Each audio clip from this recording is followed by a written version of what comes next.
Good morning, everyone. Welcome again to our service today.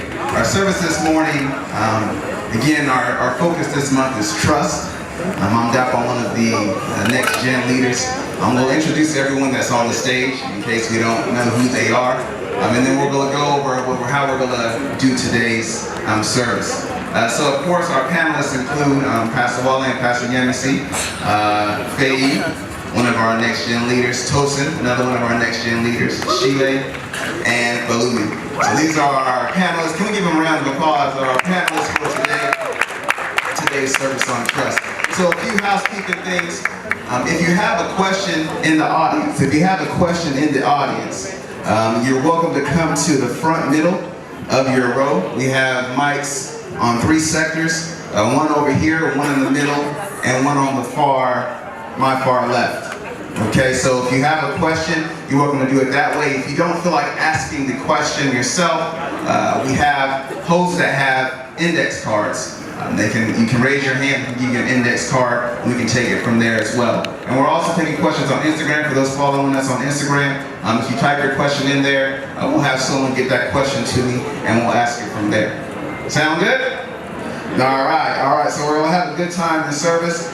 Just to kind of get things started, I'm gonna go with a question that I have, and then, again, as you have questions, please walk to the mic or write your question on the index cards. And I'm gonna ask the panelists, I'll allow whoever wants to answer, as many of you want to answer it as you can, and we'll kind of go from there. All right, so the first question is, how do you build trust in a new friendship or relationship? How do you build trust in a new friendship or relationship?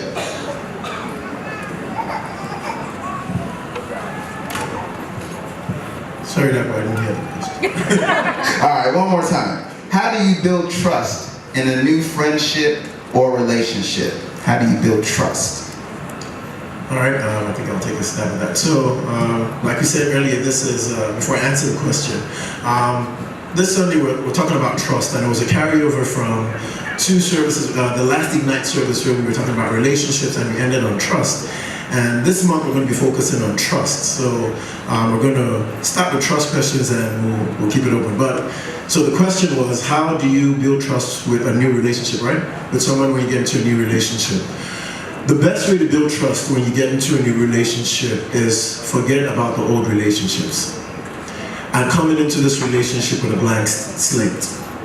A lot of times, because of our issues from the past or hurt or things that have happened to us, when we walk into a new relationship, we have a prejudice. So sometimes we don't give the person the full benefit of the doubt, like to really prove themselves. So when we go into the relationship, first thing is coming with an open mind, letting the person be themselves, and then based on what they do, you now determine to either build on it or you can decide not to build on it. We always hear this saying that says, don't judge a book by its cover. Because sometimes you see some people, I remember when I met my wife, she thought I was her younger brother. Thought I was just this cute young boy that was coming to talk to her, but she had these walls up. So there was nothing I could say. I'm going to confess. So, back then, I thought I was hot. And anytime I call anyone, I just tell them, no, it's Wale. And they just, oh, Wale, hi. So I called her, I remember I got her number, and I said, hi, it's Wale. I said, okay. I said, no, it's Wale, yeah. She said, yeah, I know who you are, okay. Yeah, at that point I was like, yeah, there's no go here. So, but it took time to start to break down her walls. Because she had a wall up, she had been hurt or broken in the past, or she just had a very, she had a very nice wall up. But she was very sweet on the inside. So it just took me time to break down those walls. But the truth is, when you go into a new relationship, give everyone a level playing field and let them prove themselves as you go along. Fantastic. Level playing field. Faye, I know you had something to say as well. Yeah, I wanted to say, building trust in any kind of relationship, meaning like a friendship or even a work relationship, for me, I think it has a lot to do with saying what you're going to do and then doing it. I think like follow through on the things you say you're going to do builds trust in any relationship. Because a lot of times you don't, like people may not know your track record, you know. At your old job you may have been awesome, but then you get to this new place and they don't know. So saying, okay, I'm going to get you this report on Friday, and then doing it. Saying, okay, like we're friends, I'm going to pick you up tonight, and I'm going to drive us to the movies or whatever. Then doing it. Like just saying what you're going to do and do it. And God even does that. God, when he says what he's going to do, he follows through with it. You know, even if it takes time, so we can hold on to his word and, you know, hold on to the things that he's told us he's going to do. And we know he always follows through on it. It may not always be on our time, but he always follows through. And I think that that builds trust in relationships as well. Thank you, fantastic. Remember, again, if you have a question in the audience, you can use these index cards, walk to one of the microphones, or you can post your question on Instagram and we'll get it to me. Our next question is, can you be in love with someone and not trust them? Can you be in love with someone and not trust them? I'm going to turn that to, don't all answer at once there. But can you be in love with someone and not trust them? That's the question.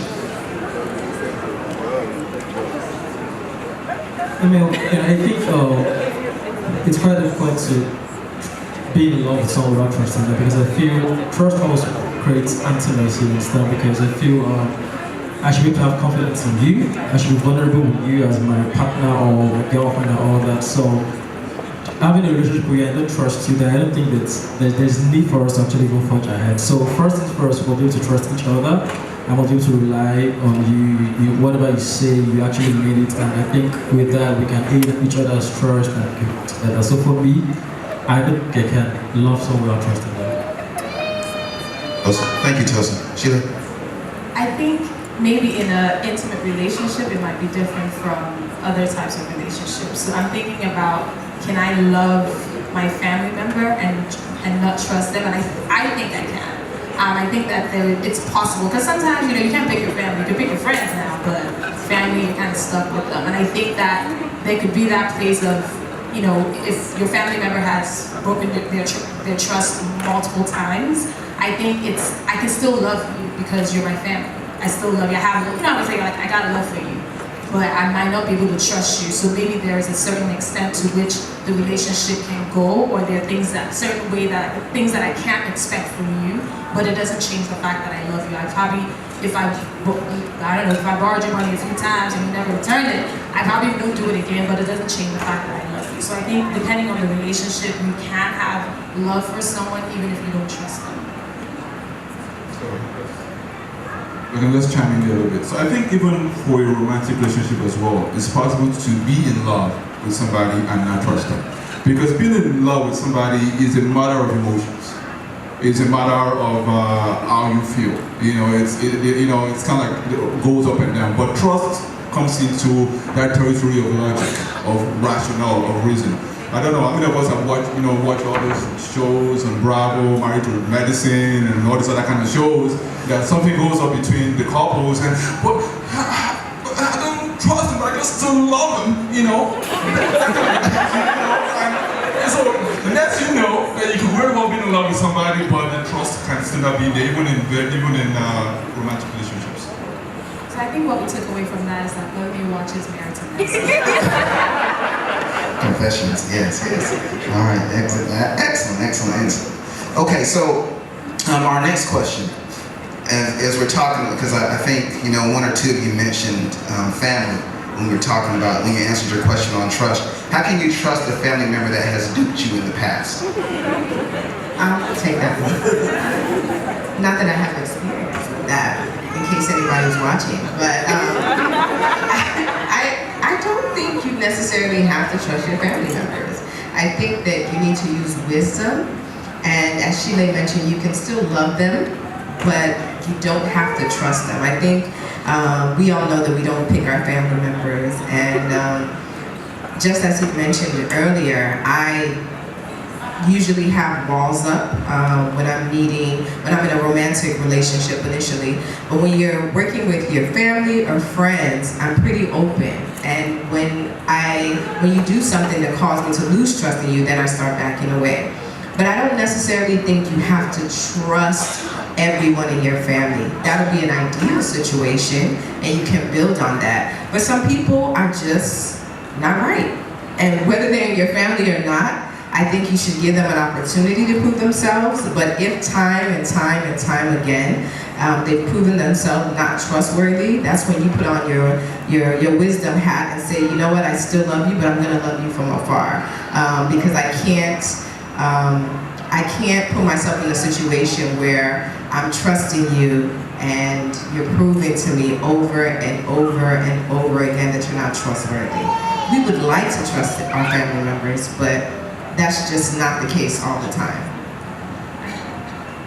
And we know what happened to Joseph. He trusted his family members with his dream, and they decided to sell him. I was gonna say, I think there's two parts to trust. Like, I think there's okay, this person is the person, like, does the person have good intentions towards me, and also are they capable of doing what I'm trusting them for? I don't think you have to trust everyone with everything. You know, like, there's certain people that I would trust to do my hair. I wouldn't necessarily trust them to do open heart surgery on me, you know? And even if they have good intentions, right? So I think that there are certain people that, you know, I would trust them to never steal anything from me. You know, I would trust them with my wallet open. But if they say, Faye, you know what, I'm gonna call you, tonight at 8 o'clock, we're going out, we're gonna go get dinner, I don't trust them with that because they're flaky, right? So it's like, it's a matter of what do you trust people with? And I think sometimes people are not, people are competent in different things, so you trust them in different things. You know, someone may be maybe a recovering alcoholic, right? And there's certain things you may not be able to trust them with, even though they may want to, they may try, and they may really love you, but there are things you can't trust them with, right? So I think that comes into play too. Like, what are you trusting people for? I think something that gets difficult, at least for me as a Christian, is that sometimes you feel that guilt, right? When a family member comes to you and asks you for money, but then they never return money back.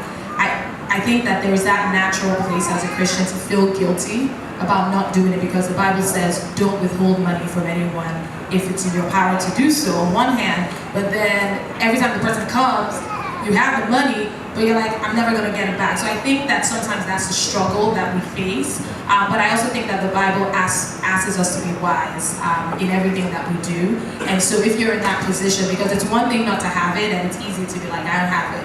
But if you're in a place where you're wealthy and you constantly are in that place where you keep getting asked for money, people keep telling you they're going to give it to you back, I think that it comes to a place where you have to ask God for wisdom. And sometimes, even think practically, if you come to me and you ask me for $1,000, am I willing to, if you don't pay me back $200, am I going to care? And if I don't get it, given out what you know that if you don't get it back, you're not going to be concerned. As opposed to if you give the $1,000 and you know you really need that money, and if it doesn't come back, it's going to destroy the relationship. So that person's track record hasn't proven to be good. Maybe consider giving something, but not giving something that you're not willing to let go of if they don't give it back. Based on the question, you said you have been duped by the family member before. So for me, I feel there's no issue of trust even in the first place, because now I have been duped by you before. So for me, it starts from the angle of are you remorseful about it? Can I still going ahead to give the money or whatever doesn't even come with it, because you have now duped me. So I think there's more to it. There's some other factors I have to consider to be able to trust you. You have to earn the trust this time around. And yeah, so. All right, we have an audience question, so we'll let you go ahead and ask. He's coming. We have a technical guy coming.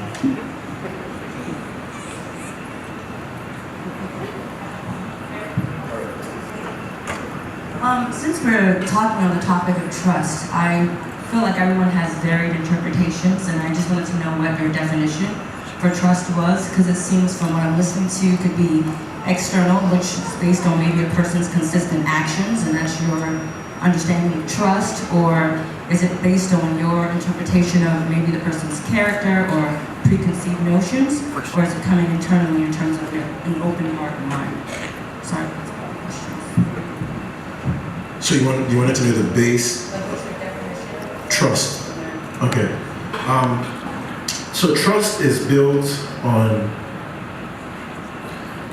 when it comes to God, and I'll start with that, trust is built on your relationship with God. And knowing the character of who God is, knowing if I say I trust this person to do this. So when I say I trust God is because I know who He is, I know His character, and track records have proven that this is who He is.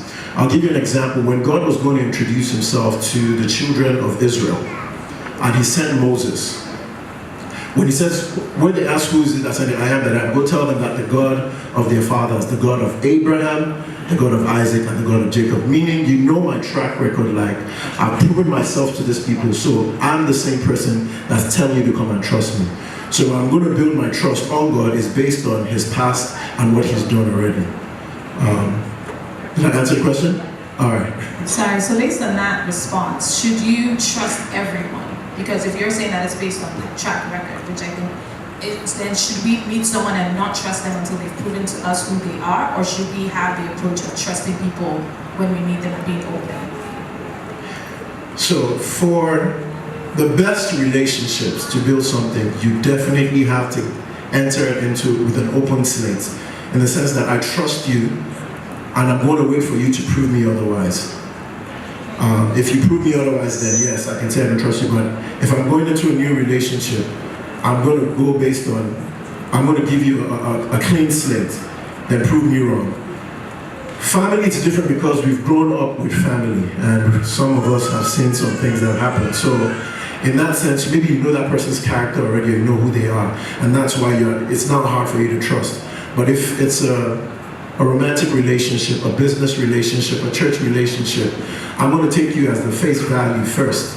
And then based on your track record, I can now decide if I'm going to trust you or not. And spending time with people will help you understand or make you comfortable with trusting someone. It's difficult to trust someone. You meet somebody today. For me, it's difficult to invite that person to my house, right? Because I just met you. I don't know if you're crazy. I don't know if you have a gun. I don't know what you're capable of doing. I don't know you.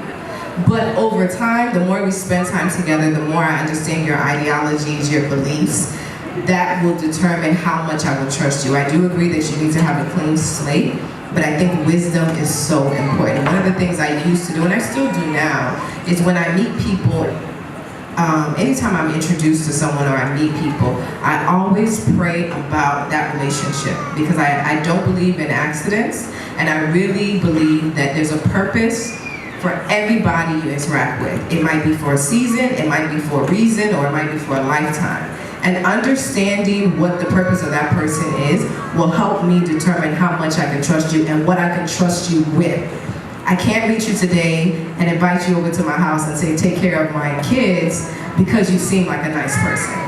That's gonna require, I need to build time with you. I need to make sure your beliefs on discipline is the same as mine. So I think it takes time, it takes wisdom, and it takes insight. But it will be good, it's only fair to give people a clean slate, but I would caution everybody as far as trusting people 100%, or trusting someone with your bank account or your social security number the first time you meet them, right? Yeah, I was gonna say, also I definitely agree that trust starts, it has a lot to do with your track record, and it has a lot to do with your track record and your intention. I think, you know, even when I think of like the story of the Israelites, there's so many times where the scripture says, tell your children, tell your children's children, tell everyone what I did for the Israelites. Tell them how I brought you out of Egypt. Tell them how I gave you manna. Tell them all these stories, because those stories are there to talk about God's track record and the fact that we should be able to trust in Him. So, and I think that's the reason that we should trust in God, right? Because we have so much evidence of His track record from other people's testimonies, from stories in the Bible. And we even, we get to see that sometimes, God says He's going to do something, He does it the next day. We see sometimes says He's going to do something, it takes 40 years.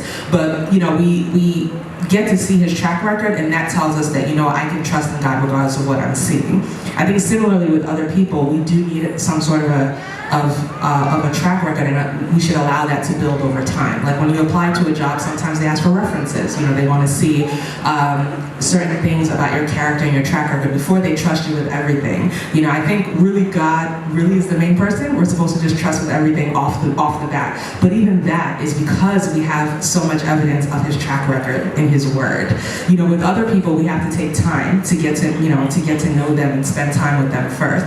So I think that is a really important part. And again, trusting that person has good intentions for you, and also that they're capable of doing whatever it is we're trusting them for. Of course, we know God is capable of anything, which is why we trust him with everything. But there may be certain people you can't trust with everything. All right, thank you.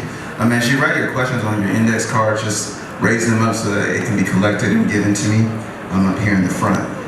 Another question that we have: how can I trust in the Lord if everywhere I turn there's turmoil?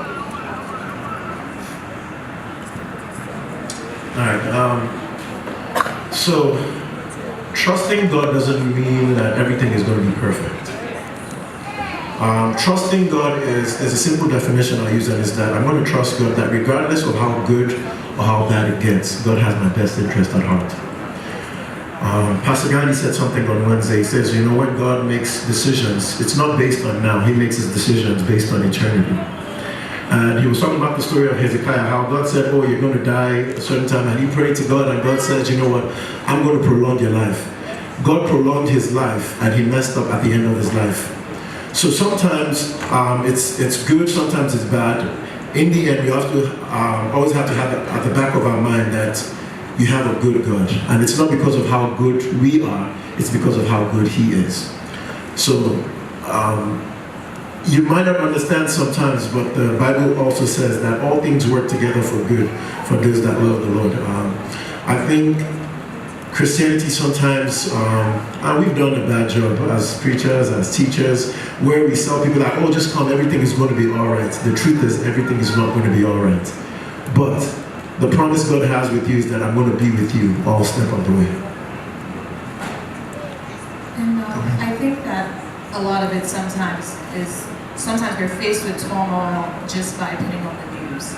And sometimes we're faced with turmoil by just the amount of information that we have this day and age. Sometimes is what makes it so difficult to feel like, man, like on one hand you're like, I'm good, but on the other hand you're like, why do I put on the news and every minute I'm hearing that someone is killed, every minute I put on social media, everything is coming at me. And I think that it's important for us to also protect our minds so that we are not constantly in a place where we're affected by everything that we hear.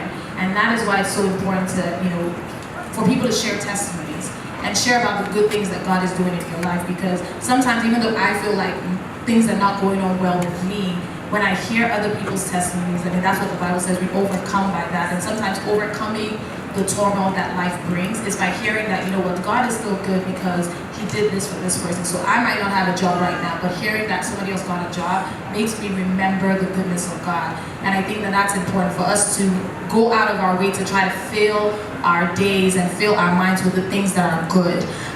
There's a passage in the Bible that talks about, someone can remind me what it is, whatever is good, whatever is pleasurable, whatever. It talks about like meditating. The Bible says we should meditate on those things because God knows that we're going to have chaos. God knows that things are not always going to be where they should be. And that's why he goes out of his way constantly to tell us, like, I'm with you, my peace is with you, because it's his peace that helps us to get through the turmoil. And if we constantly put our minds on things that are good and constantly remind ourselves of those things, it wouldn't take away all the madness, but it would help us remember his goodness in the midst of it. Let's add something to that. So I think I've had those experiences as well, where maybe I've been believing God for a series of things, and it seems as if after each series, there was always maybe a left turn, at the end of the road. And what the Lord has dropped in my spirit is this: that you were made for greatness. You were made to be a general. If you were made to be a sergeant, if you were made to be an infantryman, then you don't need to get battle tested. I mean, if I'm making a container of gold, It means that gold material, I have to spend a lot more time in the furnace than if I was making a material of plastic, for instance. It was something of lesser value. So the more greatness to which you have been called, you can expect, for lack of a better word, the more one might seem like turmoil in your life. Let's take a look at the life of David, for instance. David had the word of God. David had been anointed by Samuel to do great things, to be the king of Israel. But we saw that at every instance of David's life, at every second, the king wanted to kill him. He was living in a cave. People were chasing him. It was like as if he was living in a perpetual chaos. But David had the word of God. David was in the plan of God. And then we found out that when David became king, all what David had been through, all what the storm that surrounded him, prepared him for the greatness of being king that God had called him unto me. So we need to keep that in mind. So no matter, and one thing that I always tell people is that when you're in that trouble, remember there have been some instances in your life as well where God has come through for you. Where you thought you could not do it, but then God came through. But then when you're in the middle of that trouble, it seems as if God never came through at all. Not at all, not 1 second. You know what I'm saying? So I got to also to keep that perspective. Thank you. Fantastic. Thank you. Go ahead. I also wanted to address, I'm not sure if this is turmoil in your life or in the world, but also the Bible tells us that in the end times there's going to be chaos. I think that, every time I think about that, I'm like, man, that's so scary. But the closer we get to the end times, the more there will be chaos. And I think that us trusting God in the chaos is a couple of things. There's a scripture that says, when others say there's a casting down, you will say there's a lifting up. So I think that, just remembering that God can make you that person that reminds people that there's a lifting up in the world. Also, even when the Israelites were sold into captivity, God told them ahead of time that they would that this was going to happen and that He would eventually deliver them. So even when you read Revelations and you read about a lot of the chaos that's going on there, it says everyone who calls on the name of the Lord will be saved. So it's, a lot of the things that I think it's just understanding that God knows what's going to come. He knows that this chaos is coming and it is scary. It's tough to see the things that are happening in the news every day, but just also seeing the parts where God tells us that everyone who calls on His name will be saved. Just understanding that God already knows it's coming and that He still has a plan for you, even in the midst of the chaos. He still has a plan even for others, even in the midst of the chaos. What is a realistic level of trust to have for your spouse at the time of marriage? Is 100% trust sensible, since trust is built over time, especially if you do not date for a long time? So again, the realistic level of trust to have for your spouse at the time of marriage.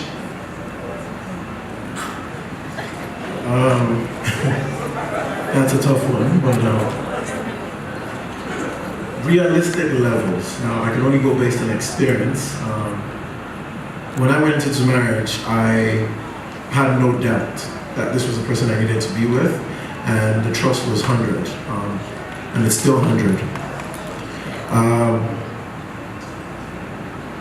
For you to go into marriage, I think if you don't trust that person, or I would say let it be more on the upper end, so let it be maybe like 90%, but don't say you're trusting the person 10% and then you go into the relationship, you go into a marriage, because it's a lifelong commitment, and I don't think you can easily walk away from it. So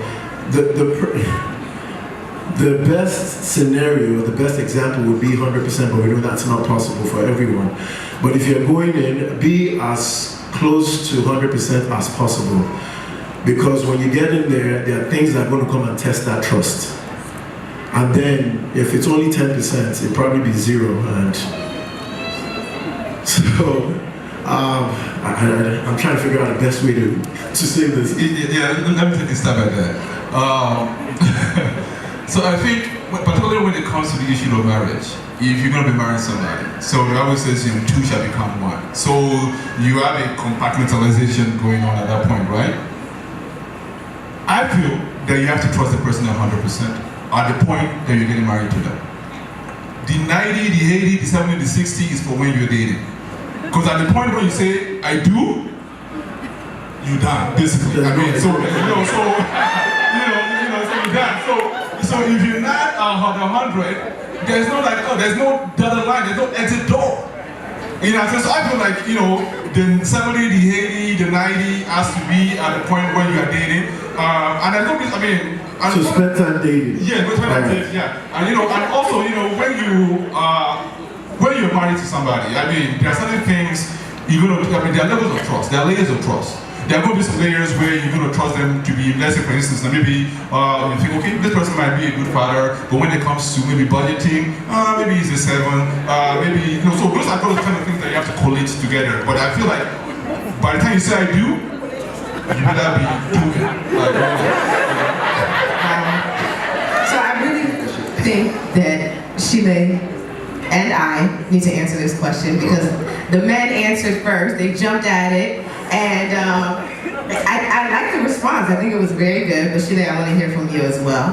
I think that I agree that we should go into it 100%, but I do think if trust is broken at some point, which may or may not happen in your marriage, I pray that it doesn't happen in anybody's marriage in Jesus' name, but just in case it's broken at some point, I think it's important to have conversations with your spouse and leave room to build up that trust again.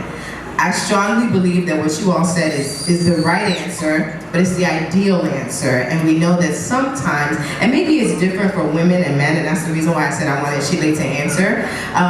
But I think it's important to have an opportunity to rebuild trust if it's broken. We counsel people several times, and couples go into marriage. No one goes into marriage thinking that that person is going to hurt them or that they're going to end in a divorce or whatever. But things happen. People are people, right? And it may or may not be their intention to hurt you in one way or another, but sometimes trust is broken. So would you agree that even when trust is broken, it's important to leave room to rebuild trust again? Sheila. I definitely agree, because if I don't say so, I feel like you're going to kill me. No, but I think that, and when I heard the question, I kind of got it from the perspective of someone who's already in a marriage, and the person feels like there's a trust issue. Ideal answer, yes. We encourage you. If you are in a situation where you're dating someone, even if the dude proposes, but you're not sure, just wait. Even if you're going to decide to be engaged with a person and you're still going to build the trust, but don't do it if you're not in a place where you're like, I'm open to trusting you 100%. Don't do it. However, if you're already in the marriage, which is what this person is, it sounds like what this person is saying, I think that there might be certain areas that you might not trust the person, maybe based on things that happen in the marriage. With every relationship, you don't know what will happen until you give it a try and see. I think that you should leave room open to rebuild that trust. And I also think it's important to have honest conversations. For instance, if, let's say you went into the marriage, you're like, cool, I got the finances, I'm good with it, but in the last 6 months, we haven't seemed to be able to get a grip on our finances, maybe having a conversation and saying, okay, I've trusted you with the finances for a few months, it hasn't been working out, maybe let's try if you're better at it. Because I feel like sometimes when trust is broken, when people are not actually talking about, like having real conversations, that's where the problem is. So I think you should give room to rebuild, and also look to, maybe if you need counseling, maybe trust has been broken, whatever the trust is, and you can't figure it out on your own, be open to get counsel, because someone else might be able to find that middle ground for the both of you. You might not be as open to say certain things, or every time you have a conversation about, I feel like you hurt me, it becomes this big issue.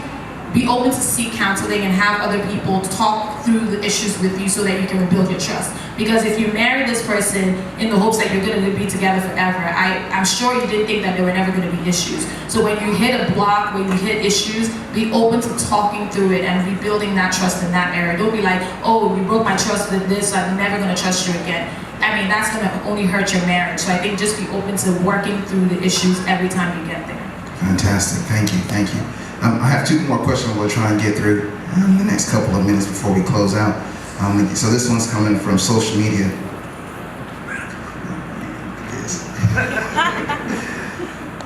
All right. How do you trust church members to fulfill their role in ministry if they were not consistent in the past?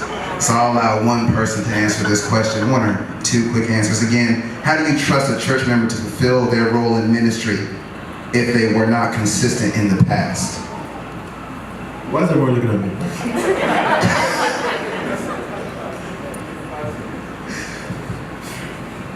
We have to. So this is the way I look at ministry, and I look at myself and how much chance and opportunities God has given me. If God was meant to weigh my sin or weigh how effective or inefficient I've been, I wouldn't be sitting up here today. So when I look at somebody else, I have to look at them with the same light, saying, if God gave me an opportunity over and over and over again, it's ministry. This is not the world where they say you're fired. In ministry, we only had to love again and give an opportunity again.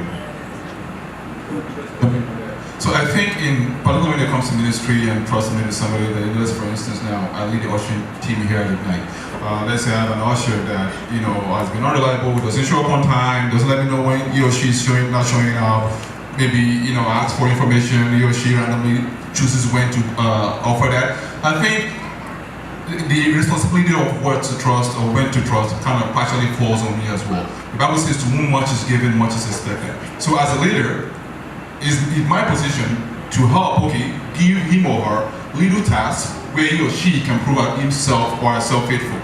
So that kind of helps, building the trust in ministry. Let's say, for instance, now you are, protocol, some little items need to be done. You assign it to that person and see whether that person steps up or not. And if not, then I think that's a good barometer. So I think the kind of the shared responsibility between the person that's coming into the ministry and the head of that ministry. Yeah. And then quickly, sir, and then finding out sometimes why the person has fallen. Sometimes you just assume, I'm going to give you this task and I'm running off. Maybe there's turmoil in their life, maybe they're not happy. And they might not vocalize it, but there might be something going on underneath that you don't know about. So if you reach out to that person and you give them, like it says, maybe, do you want me to reduce the task? Let me give you something smaller. Or do you just want to take time off? And maintain a relationship with that person. I think sometimes we're able to get more. All right, thank you. This is going to be our last question, but I know that we have more that are on note cards and from social media. So what we're going to do is that this week, we're going to answer any other questions you have via social media, just like we did last week. So if you have some cards that you have not sent up to me yet, please find one of the hosts and they'll bring that to me. So last question for the morning, how can I overcome self-distrust? No matter how many times I pray and worship God, I still feel like I'm far away from Him. So how can I overcome self-distrust? Okay, I think, I'm not speaking a lot, but yeah. I think it comes from a sort of place of self-realization and human nature. I think a lot of us have spoken well this morning about trust. And I think one thing that came up from a human perspective that kept on coming up was the idea of, you want to trust somebody, but because we all know people, we have a default tendency to think people are bad before they are good. And even when we trust them, we trust but verify. Trust but verify. But the interesting thing about the nature of God, when we ask God for forgiveness, when we ask God to do something, God trusts us right out without verifying. Like look at the case of the prodigal son. He did what was messed up. He spent his money like crazy and was messed up. When he came back, the father could have said, oh yeah, you need to build your way up. But the father just made him feel like a king right away. And I think it just comes to knowing that God does not deal with us the way your mother, your sister, your brother, your friend deals with you.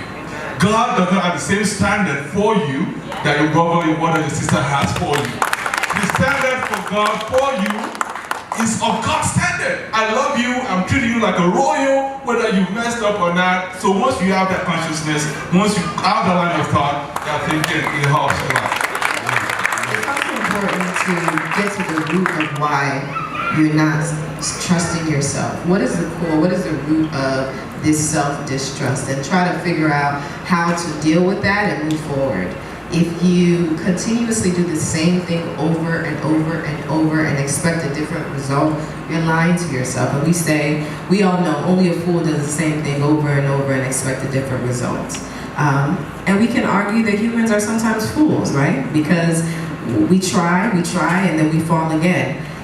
Let's try to find out what the root of the issue is. It might be something that's within your control. You might need to spend time with God a little bit more. You might need to wake up 30 minutes earlier to, meditate on His Word. You may need to surround yourself with people who are excelling in that area so you can feed off of them and also excel in that area. As Kalumi said, God's standard is different for our standards. But if you want to improve your standard, figure out what the root of the issue is. And if you could, achieve something greater by changing or tweaking a few things, try looking into that as well. And I think it's also important I'm all about meditating on the right things. I listen to a lot of music. Music is my therapy. And there's a song, you probably heard it on the radio, by Hillsong, and it says, it's a Who You Say I Am. And that song, there's a part of it that says, I'm chosen, I'm not forsaken, I am who you say I am, I'm forgiven, I'm loved. And I think it's important for, a lot of times, sometimes it's easier to forgive people than to forgive ourselves. When we mess up, sometimes we are so hard on ourselves, and yes, we know God has forgiven us, yes, we know, even with the story of the prodigal son, when the guy was coming home, he was like, okay, I'm just gonna work with the servants. Like, he already demoted himself. He's like, I'm not even worthy enough. But to see that extreme, the way God showed up and just loved him regardless, it shows that with God it's not the same way. But a lot of times we need to get to a place where we meditate on the right things and where we tell ourselves the right things, because it's easy, especially when you mess up. And sometimes the devil loves it when you constantly do the wrong thing. Some people, it's just like PM said, in our schedule. It's like you're always late and you're like, man, and you feel like, man, I'm just a failure, I just suck. And we tell ourselves these things, and all of a sudden that's our reality. We start to believe what is happening, but it's like, what changes do I need to make in my life so that I'm not constantly in this cycle? And it could be something else. It could be dealing with some kind of addiction, and you're like, what changed? Because you feel like you can't even trust yourself. You're like, I prayed about it. I said to myself, I was going to do it, but you keep doing it. But it's about saying, God help me, and then thinking about things you need to change in your life. But I think it's really important to meditate upon the right things, because the more you tell, with my kids, I do this thing in the morning. I tell my daughter, I say, I am smart, I am bold, I am beautiful, I can do all things. Because the more you make that your reality, the more you tell yourself, this is who I am, and this is what I'm going to be. The power of our imagination and the power of the tongue, we can't underestimate it. So when you feel like you're in a pattern, tell yourself, this is who I am, this is who God has made me to be. And you will just see yourself start to walk in that purpose. And our time is up with you with this. When we sin, God doesn't move away from us. It's the sin that pushes us away from God. So God is there, He's constant there. Like the prodigal son, when he came back, if you read that story, it wasn't the servants that saw the son when he was coming back. It was the father who saw his son when he was coming back. And he stood right there with his arms open wide, just waiting for him to come. So that's our story, and that's your story, God. So when you sin, it's not that God is moving away. No, He's right there. But the thing is, the enemy wants to play with your mind, because a lot of times when he can mess with your mind, tell you God is a consuming fire, God is going to destroy you, God is going to do this, then you don't see yourself how much God loves you. Because regardless of what it is that you do, may do, did not do, will do, Jesus saw it all, and in the end He says, I will go to the cross. It is finished. Amen. Amen, amen, amen. Can we thank our panelists one more time for giving us time this morning? Again, as I stated, if you have other questions, we're going to answer them through social media up until Wednesday. Okay, so you can, again, send your questions via direct message to us, or if you have your note cards, I can take them from you, and we'll make sure that we answer them via social media between now and Wednesday. Also, as we finish up, please remember the survey. If you filled your survey card out, please turn that in so you can get a raffle ticket for that. And also, next week we're continuing with Can I Trust God? Right? Can I Trust God is the sermon next week. Look on our Ignite app, so you should have downloaded it already. All that information is going to be on there for our sermon next week and for the week after as we continue on trust. Amen? Let's quickly pray, and then we'll go into our tithes and offering. Heavenly Father, I want to thank you this morning for allowing us to spend time speaking about trust, Father. Speaking about things that either have hurt us in the past or ways in which we can build up our trust. Thank you for the panelists. Thank you for allowing them to use their wisdom in the words they said, Father. And we just pray for anyone in here, Lord, that is having trust issues, whether it be in relationship, whether it be within themselves, Father, that you just reveal yourself to them, Father, that you intercede, that you step in on their behalf, Father, and show them who you are, Father, and show them that through believing in you, Lord, their trust can be restored. Thank you again, Lord Daddy, for everything that you've done for us. Continue to watch over us as we go through this week. Forcing your name, we pray. Amen.